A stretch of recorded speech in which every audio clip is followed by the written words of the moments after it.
És una torre que ara podeu veure a l'aigua. Està a l'aigua i només n'hi queden els fonaments.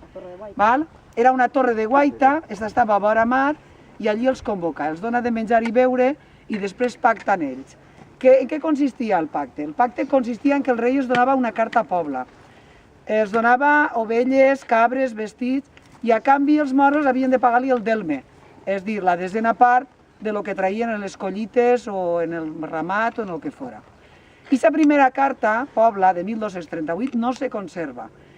La que sí que hi ha documentació és la de 1250, uns anys després, que seria ja la segona carta.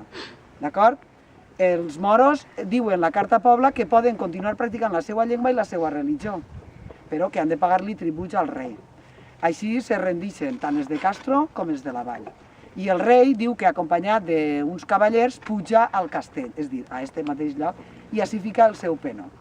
I aquesta seria la forma de significar que s'havien rendit.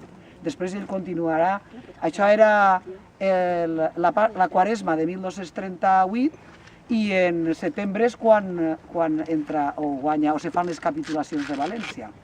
I el 9 d'octubre és quan se commemora, que veig a saber si era el 9 o no, l'entrada a València.